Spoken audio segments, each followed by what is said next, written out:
Digital marketing నేర్చుకుని AI tools వాడుతూ డబ్బులు సంపాదించాలనుకుంటున్నారా? ఈ నెంబర్కి కాల్ చేయండి.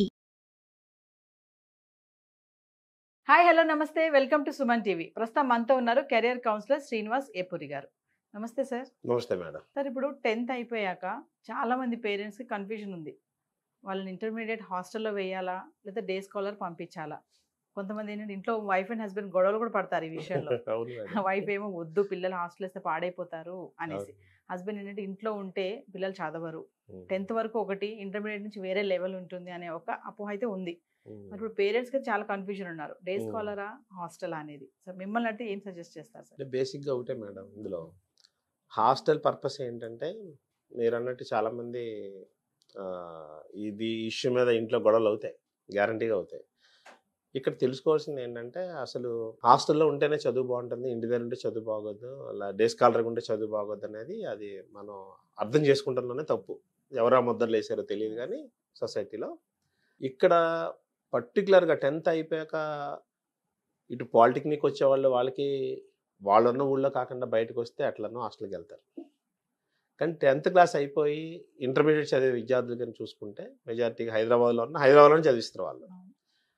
మనకి ఇష్యూ ఏమవుతుంది, 10th క్లాస్ వరకు చదువు, బోర్డ్ ఎగ్జామ్స్ చదువుకున్నాడు, ఉన్న సబ్జెక్ట్స్ అన్ని చదువుకున్నాడు, అయిపోయింది. ఎవరన్నా తీసుకుంటే లైట్గా ఏదో ప్రిపరేషను IIT అనో ఏదో ఒక ఫౌండేషన్ కోర్సు తీసుకున్నారు. ఇక్కడ ఇంటర్మీడియట్ 2 సంవత్సరాలు ఎలా ఉంటుందంటే, ఒకటి బోర్డ్ ఎగ్జామ్ చదవాలి, 2 సంవత్సరాల తర్వాత రాబోయేటటువంటి పోటీ పరీక్షలు ప్రిపేర్ కావాలి. ఇప్పుడు IIT JEE వాళ్ళ 10th క్లాస్ స్టూడెంట్ 2024లో పాస్ అయితే 2026 JEE రాస్తున్నాడు. కానీ ప్రిపరేషను 24 ఇప్పటి నుంచి మొదలు పెడతాం. సో ఇంటర్మీడియట్లో ఏమవుతుందంటే రెగ్యులర్గా intermediate board syllabus, board exam సంబంధించిన ప్రిపరేషన్తో పాటుగా IIT ఈ ప్రిపరేషన్స్ అన్ని, నీట్ ప్రిపరేషన్ అని సైమల్టేనియస్గా చేయాలి. కాబట్టి 10th క్లాస్ వరకు చదివిన టైం కన్నా కొంచెం ఎక్కువ టైం చదవాలి. ఎందుకు, మనకు ఉన్నది 24 అవర్సే కాబట్టి. సో ఇక్కడ ఇష్యూ ఏంటంటే మీరు అన్నట్టు హాస్టల్ లేకపోతే హాస్టల్లో వేయాలా దీనిలో వేయాలంటే ఎక్కువ మంచి క్యాంపస్లు అంటే మనం ఫోకస్డ్గా తీసుకెళ్లే క్యాంపస్లు సిటీ మధ్యలో ఉండవు, చాలా దూరంగా ఉంటాయి, అవుట్స్కట్స్లో పెట్టుకుంటారు. ఎందుకంటే ఒకటి డిస్టర్బెన్స్ లేకుండా ఉంటాయి, 2 ఏంటంటే కొంచెం వాళ్ళ సిటీస్లో రెంటల్ వాల్యూ ఎక్కువ ఉంటుంది కాబట్టి బయటకు వెళ్తే అది కూడా కొంచెం ఉంటుంది, కొంచెం విశాలమైన గదులు వస్తాయని మెజారిటీ అన్ని స్కూల్స్ కూడా మీకు బెస్ట్ క్యాంపసెస్ అన్నీ కొంచెం దూరంగానే ఉంటాయి. సో సాధారణంగా మా దగ్గరికి వచ్చినప్పుడు అడుగుతారు, మా ఇల్లు 30 కిలోమీటర్లు అండి, ఏం చేయాలో అర్థం కావట్లేదు, మా ఆఫీస్ ఏమో నాకు చాలా దగ్గర. అంటే మేము సాధారణంగా ఏం సజెస్ట్ చేస్తున్నామంటే, అసలు మీ పిల్లల పరిస్థితిని బట్టి హాస్టల్లో ఉండగలరా లేదా. ఇప్పుడు పొద్దున్నే 10th క్లాస్ అబ్బాయి లేకపోతే అమ్మాయి లేచారు, తన బెడ్షీట్ తను మడత పెట్టుకుని, ఒకవేళ తన రూమ్ తను క్లీన్ చేసుకుని, లేకపోతే మంచినీళ్ళు కావాలంటే తను తెచ్చుకొని, టిఫిన్ ఒకవేళ బ్రేక్ఫాస్ట్ చేసుకోవాలి, ఒక్కోసారి మదర్ ఏదో హెల్త్ బాగాలేదు లేకపోతే కుదరలేదు, అలా కొన్ని పనులన్నా మేనేజ్ చేసుకోగలుగుతుందో చూసుకోవాలి. ఎందుకంటే అక్కడికి వెళ్ళాక హాస్టల్లో అస్సలు వీళ్ళకి చిన్నప్పటి నుంచి ట్రైన్ కాలేదనుకోండి, అందులో చాలా కష్టంగా ఉంటుంది. అంటే అక్కడ వంటే వండుకోక్కర్లేదు మేడం, బేసిక్గా మీకు ఒక 4-5 కలిసి బెడ్ ఇస్తారు, విడిగా ఒక రూమ్లో బెడ్లు ఇస్తారు, తర్వాత టాయిలెట్స్ కామన్గా ఉంటాయి. సో ఈ మేనేజ్మెంట్ పాపం పిల్లలకి ఏంటంటే సోషలైజేషన్ తక్కువైపోయింది. పోటీ ప్రపంచంలో ఒకప్పుడు చదువుతో పాటుగా అన్నీ నేర్చుకునే పరిస్థితి ఉండేది, అవకాశం ఉండేది, అవసరం ఉండేది. ఇప్పుడు ఏంటంటే ఆ చదువు మీద కొంచెం ఫోకస్ తగ్గినా పోతుంది కాబట్టి వాళ్ళ పని మనం చేయడం మెజారిటీగా అలాగే ఉంది. ఎవరిని ఇందులో బ్లేమ్ చేసిన పని లేదు, ఎందుకంటే చదువుకున్నాడు కాబట్టి అది మంచి నిర్ణయం తీసుకొస్తున్నారు. అది వాళ్ళేం అడగలేదు నాకు తీసుకురా ఇమ్మని, ఆ కంఫర్ట్ ఎవరిచ్చాం, పేరెంట్స్ వాళ్ళ టర్న్ టైం పెంచడానికి, చదువు మీద కొంచెం టైం పెట్టడానికి మనం పెంచాం. దానివల్ల వాళ్ళకి లెథర్జీ వచ్చింది. మళ్ళీ ఇప్పుడు మన పిల్లల్ని బ్లేమ్ చేస్తాం నిజంగా ఆలోచిస్తే. అడుమనాడు చేసుకోడండి, మా అమ్మాయి పని చేసుకోదని. బేసిక్గా హాస్టల్లో ఎప్పుడు వేయాలంటే స్టూడెంట్స్ సన్నద్ధంగా ఉండాలి. ఎందుకు, 30 కిలోమీటర్లు వెళ్తే 1 గంట జర్నీ, గంట అటు గంట ఇటు పోతుంది కాబట్టి. చాలామంది నన్ను కన్సల్ట్ చేసినట్టు ఒకటే చెప్తారు, మీరు ఇల్లు మారండి అక్కడ గంట. ఎందుకంటే హాస్టల్స్లో ఇంటర్మీడియట్లో చాలా స్కూల్స్ మార్నింగ్ 7కి స్టార్ట్ అవుతాయి, నైట్ 7కి ఎండ్ అవుతాయి, ఒక్కోటి 8 వరకు కూడా ఉంటాయి. అంటే క్లాసెస్ జరుగుతాయి, తర్వాత స్టడీ అవర్స్ ఉంటాయి, లేకపోతే వాళ్ళు ఏమైనా ఎగ్జామ్ పెడితే పేపర్ ఎక్స్ప్లెనేషన్ ఉంటుంది. కాబట్టి ఆ టైం వాళ్ళకి అవసరం పడుతుంది. ఎందుకంటే మీ యొక్క లక్ష్యం బలంగా బాగా పెద్ద లక్ష్యం ఎంచుకున్నారు అనుకోండి, కష్టం కూడా అలాగే ఉంటుంది. సో అందులో మేమే సజెస్ట్ చేస్తున్నామంటే పెద్దవాళ్ళు మీరు తిన్నా పర్వాలేదు, కొంచెం మీ పిల్లలను క్యాంపస్కి దగ్గరికి వెళ్ళి తీసుకోమంటే చాలా సమస్యలు పరిష్కారం అవుతున్నాయి. కొద్దిమంది ఏంటంటే లేదండి మా ఇల్లు మేము అన్నీ కంఫర్టబుల్గా కట్టుకున్నాం, మేము షిఫ్ట్ అవ్వలేం అంటే, ఒకసారి ఏమనిపిస్తుంది అంటే మీ కంఫర్ట్ మీరు వదులుకోలేనప్పుడు మీ పిల్లల్ని తీసుకెళ్ళి హాస్టల్లో పెట్టినప్పుడు వాళ్ళు ఎలా అడ్జస్ట్ అవుతారు? 2 సంవత్సరాలు మీ పిల్లల కోసం మీరు కష్టపడకపోతే ఇప్పుడు ఎలా ఉంటుంది? మన అన్ని ఇంట్లో కంఫర్ట్ నేర్పాం మేడం, నీట్గా ఒక బెడ్రూమ్ ఇచ్చాము, డిస్టర్బెన్స్ లేదు, నైట్ పడుకుంటే. హాస్టల్లో అలా ఉండదు కదా. సో నిజంగా మీరు పంపుదామంటే 2 సంవత్సరాల నుంచి వాళ్ళకి ఎన్విరాన్మెంట్ అలవాటు చేయండి. ఫస్ట్ చెప్పండి హాస్టల్ ఎలా ఉంటుందో, హాస్టల్ పర్పస్ ఏంటో చెప్పండి. చాలా కేసెస్లో ఏంటంటే ఫుడ్ కూడా ఏంటంటే పిల్లలు అన్నీ తినరండి. వాళ్ళు తినని కూరలే ఒక రోజు తగిలినాయి అనుకోండి, వాడు ఏం తినరు. తినకపోతే క్లాస్ రూమ్లో కూర్చోలేడు. Neatness of the room. అసలు మనం హాస్టల్లో పెట్టేటప్పుడు ఏం చేయాలంటే పేరెంట్స్ కూడా హాస్టల్ చెక్ చేసుకుంటాడు, స్కూల్ బాగుంది లేకపోతే ఏదో మంచి అందంగా ఉందంటే మేము ఏం చెప్తామంటే మీ అబ్బాయినా మీ అమ్మాయినా హాస్టల్ వేద్దామంటే, అమ్మాయి హాస్టల్ అనుకోండి, మగవాళ్ళు రానివారు అక్కడికి. తల్లి వెళ్ళి రూమ్స్ ఎలా ఉన్నాయి, టాయిలెట్స్ ఎలా ఉన్నాయి చూడాలి. ఒకవేళ మీరు చూసి మీరు సాటిస్ఫై అయ్యారనుకోండి, మీ అమ్మాయి అక్కడ ఉండగలిగితే పెట్టండి. చాలా హాస్టల్స్లో ఏంటంటే క్లీన్లీనెస్ ప్రాబ్లం ఉంది, అంత హైజెనిక్గా ఉండవు, మన ఇంటి దగ్గర ఉన్నట్టు ఏమి ఉండవు. దానివల్ల ఏమన్నా ప్రాబ్లమ్స్ వచ్చినాయి అనుకోండి, ఇంటర్మీడియట్లో ఒక 5 రోజులు మీకు ఫీవర్ వచ్చినా లేకపోతే ఏదైనా హెల్త్ ఇష్యూ వచ్చినా ఆ సిలబస్ మీరు రికవర్ అవ్వలేరు. సో అందు గురించి హాస్టల్ ఎప్పుడు పెట్టాలంటే, కొద్దిమంది పిల్లలు వాళ్ళు వైజ్గా ఉండి నాకు వద్దు ఇంట్లో ఉంటే డిస్టర్బెన్స్, నేను హాస్టల్ నుంచి చదువుతాను, అప్పుడు మీకు ఏమి ఇబ్బంది రాదు. వాళ్ళందరూ వాళ్ళు వెళ్తే అసలు వాళ్ళు సన్నద్ధత లేకుండా మీకు హోమ్ సిక్ ఉంటుంది, పొద్దున్న లేసాక అమ్మని చూడాలి లేకపోతే నాన్న చూడాలి, తప్పేం కాదండి. అదేమి పెంపకంలో తప్పు కూడా కాదు. అభిమానం ఆప్యాయత డిగ్రీస్ రకరకాలుగా ఉంటాయి. పొద్దున్న లేచి తల్లిని చూస్తేనే కానీ కొంతమంది ఏ పని చేయడు, ఫాదర్తో మాడకపోతే చేయరు. అది చిన్నప్పుడు పెరిగిన అలాంటి వాళ్ళు తీసుకెళ్ళి పెట్టానుకోండి, హోమ్ సిక్లో వాళ్ళు చదవలేరు. సో బేసిక్గా ఏం చేయాలంటే ఫస్ట్ పేరెంట్స్ ఏమన్నా అడ్జస్ట్మెంట్కి ట్రై చేయాలి. నియర్ బై ప్లేస్కి వెళ్ళి 2 years వెళ్తే ఆ టార్గెట్స్ అయిపోతాయి.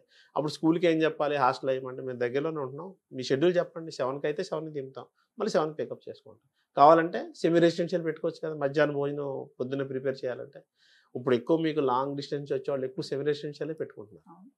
సో అందువల్ల హాస్టల్ వల్ల చదువు అయితే ఎక్కువ రాదండి. హాస్టల్ వల్ల చదువు ఎక్కువ రాదు, హాస్టల్ వల్ల టైం వేస్టేజ్ తగ్గుతుంది. హాస్టల్ వల్ల స్టూడెంట్కి కొంచెం ఆ ట్రాన్స్పోర్టేషన్లో అలసట ఉండదు కాబట్టి కొంచెం రిలాక్స్డ్గా ఉంటాడు. హాస్టల్లో వల్ల స్టడీ అవర్స్ ఉంటాయి కాబట్టి ఒక సీరియస్నెస్గా ఒక క్లాస్ రూమ్ 30 మందికి కూర్చుని చదువుతారు. ఇంటి దగ్గర అనుకోండి చదవరు. చాలామంది పిల్లలు ఏంటంటే కోవిడ్ తర్వాత పిల్లలేంటి పెద్దలు కూడా మొబైల్ అలవాటు పడ్డాం. అంటే అలవాటు అంటే ఏం లేదు, నిజంగా సబ్జెక్ట్లో కావాల్సిన చూస్తారు, ఫిజిక్స్ ఏదో డౌట్ వస్తుంది కొడతాడు, అక్కడితో 5 నిమిషాలు పని అయిపోద్ది. ఆ 5 నిమిషాల తర్వాత ఇంకేదో కంటిన్యూషన్ వెళ్తుంది, గంట నడుస్తుంది. పెద్దవాళ్ళు 60 ఏళ్ళు 50 ఏళ్ళు 40 ఏళ్ళోళ్ళే మనం అందులోకి వెళ్తే సెల్ఫ్ డిసిప్లిన్ లేకుండా మనం ఉన్నప్పుడు వాళ్ళ దగ్గర నుంచి ఏం ఎక్స్పెక్ట్ చేస్తాం. అందువల్ల అలాంటి నేను కంట్రోల్ చేయలేను ఇంట్లో ఉంటే. అప్పుడు ఫస్ట్ అడగాలి స్టూడెంట్ని, మా దగ్గరికి వస్తే చెప్తాం, నువ్వు సొంతంగా నువ్వు కంట్రోల్ చేసుకోగలవా లేదా చూసుకో. చాలామంది పిల్లలు ఆనెస్ట్గా చెప్తారు నాకు, అంకుల్ నేను సొంతంగా చేసుకోండి, మరి నీకు అందుకే హాస్టల్కి వెళ్ళిపోయి నువ్వు ఎన్విరాన్మెంట్కి అలవాటు పడితే తర్వాత లైఫ్ అంతా నీకు బాగుంటుంది. సో అందువల్ల ఏంటంటే క్వాలిటీ ఆఫ్ ద రూమ్స్, అలాగే నీట్నెస్, ఫుడ్, దీంతోపాటు మెయిన్ చదువు బాగుండాలి.